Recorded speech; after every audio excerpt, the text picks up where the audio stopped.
7610 was published in June 17, 1992. Officially called the Special Protection of Children Against Abuse, Exploitation, and Discrimination Act.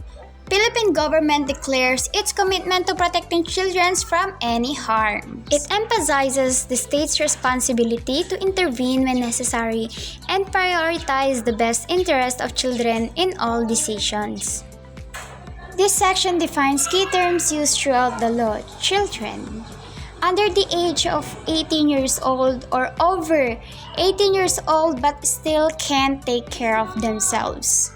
Child abuse is a physical, sexual, emotional, and/or psychological maltreatment or neglect of a child, especially by a parent or a caregiver.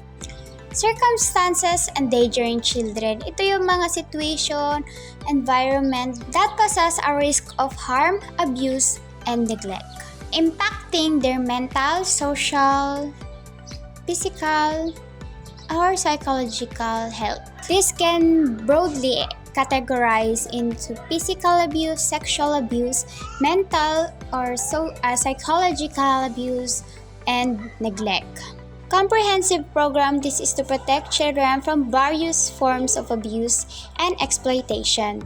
This program is formulated by the Department of Justice and the Department of Social Welfare and Development in coordination with other government agencies and other private sector. Sabi ko nga kanina, this is a program to protect children from various forms of abuse and exploitation.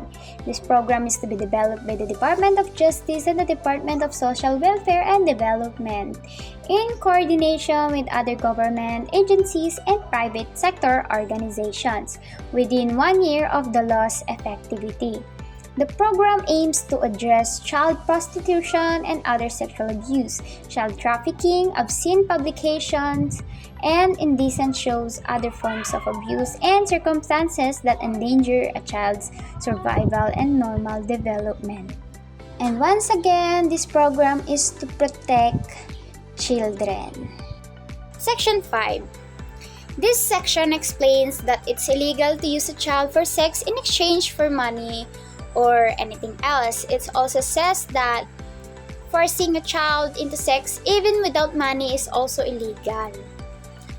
Section 6 is even if someone doesn't actually have sex with a child, they can still get trouble if they're caught in a situation that makes them like they were going to. Like for example, ikaw ay may magkasama sa isang hotel room na isang matanda at isang bata. Especially na hindi sila magkamag-anak or anything. So, syempre, kahit hindi nila gagawin ay pwede ka pa rin hulihin kasi it seems like it, you know? Like, parang gagawin kasi hindi mo nga kamag-anak or anything. So, isipin ng ibang tao, mukhang binabalak na ito ang hindi dapat balakin. Ganun. Article 4, Section 7.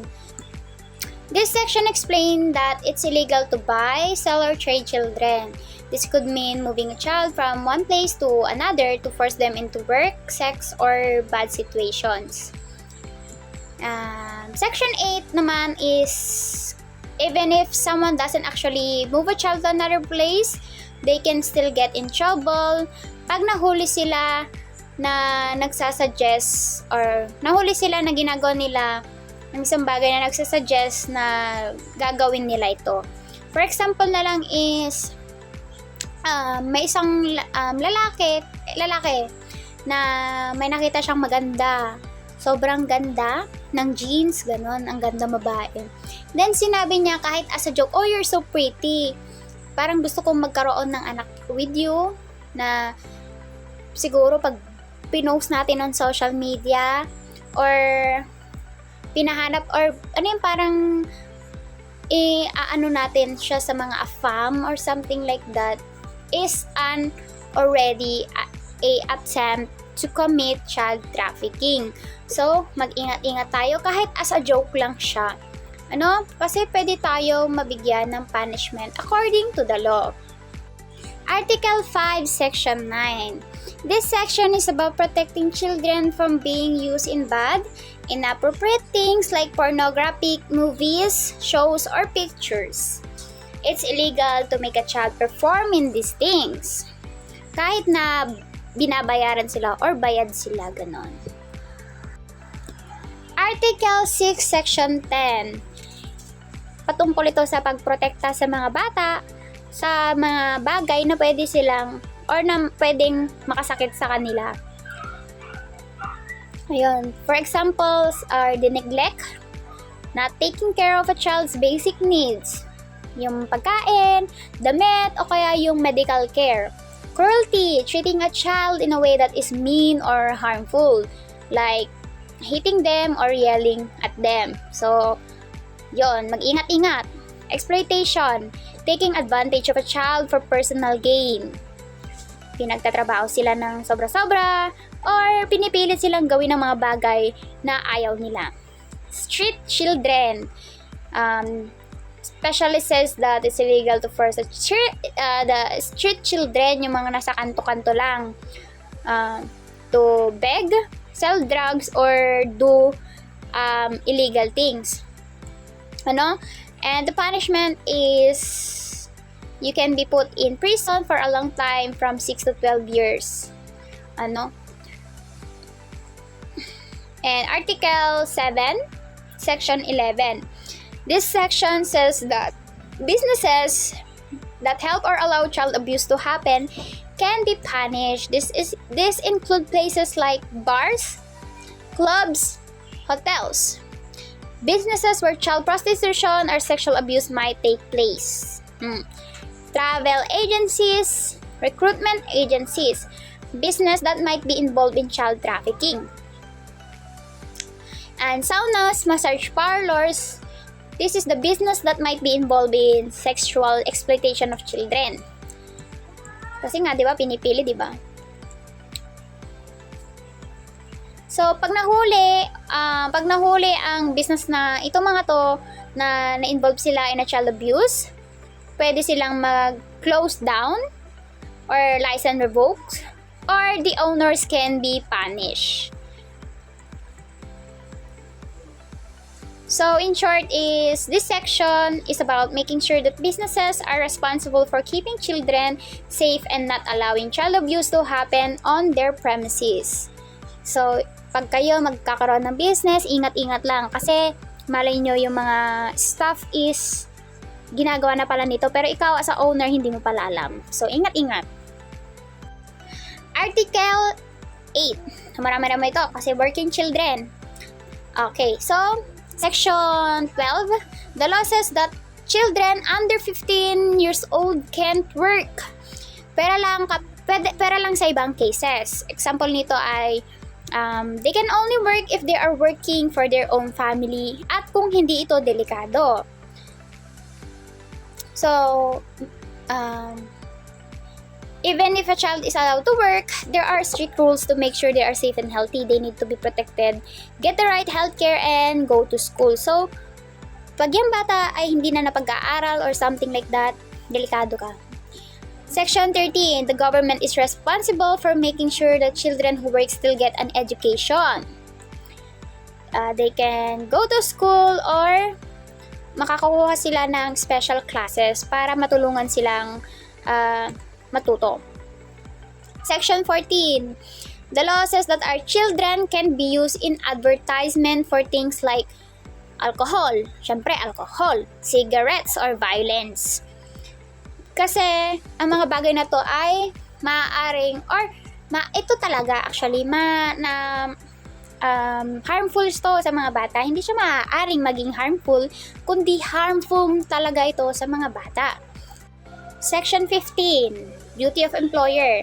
The duty of employer is to make sure na lahat ng ina-employ nilang mga bata or bago sila mag-employ ng bata, they have to follow specific rules para makasigurado na safe and sound ang mga bata at natatrato sila ng tama. Section 16, penalties. If a business or person breaks the rules about working children, pwede silang pagbayarin or ipa-prison, ipa-jail, or even have their business license taken away. Gaya nga ng sabi ko sa Article 7, Section 11. Ano? Next, Article 9. Section 17, Survival, Protection, and Development. Section 17 says that children from indigenous communities have special rights to be protected, to survive, and to grow up strong. Siyempre, these rights are nakabase sa sarili nilang culture and tradition. Sa Section 8 naman,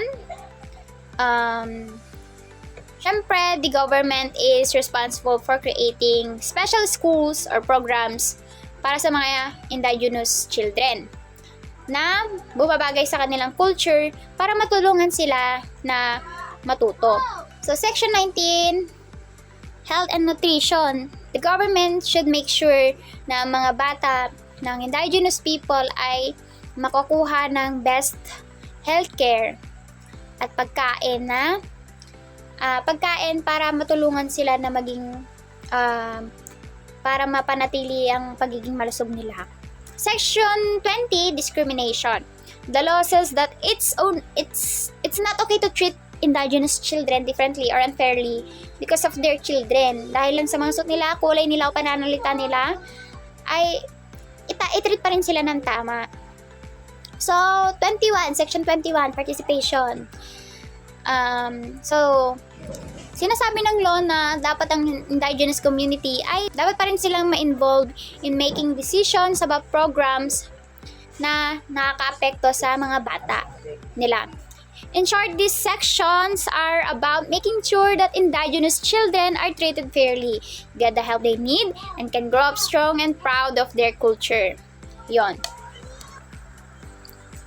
Article 10, Section 22, Children a Zone of Peace. This is about making children safe during war. Section 23 naman is about helping children during evacuations. Sila dapat yung maging first priority na ma-evacuate. Section 24 naman is about keeping families together during evacuation. Section 25 about protection.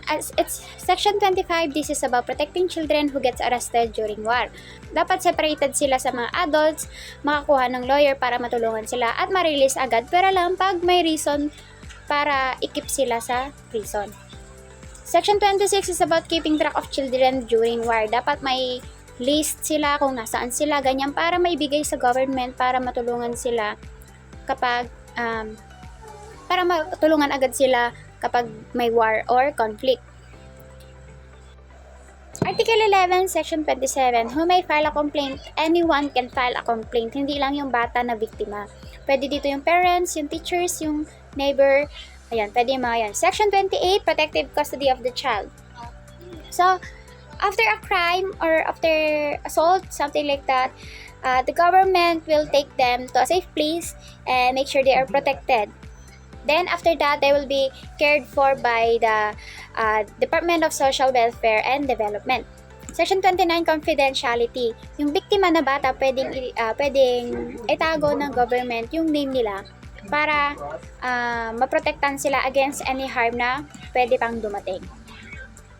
Then, Section 30, Special Court Proceedings. Ito naman yung may special court kung saan nakaano siya sa child abuses cases na at tong court na to ay naka-design para maging fair sa mga bata at para masigurado na protected yung bata.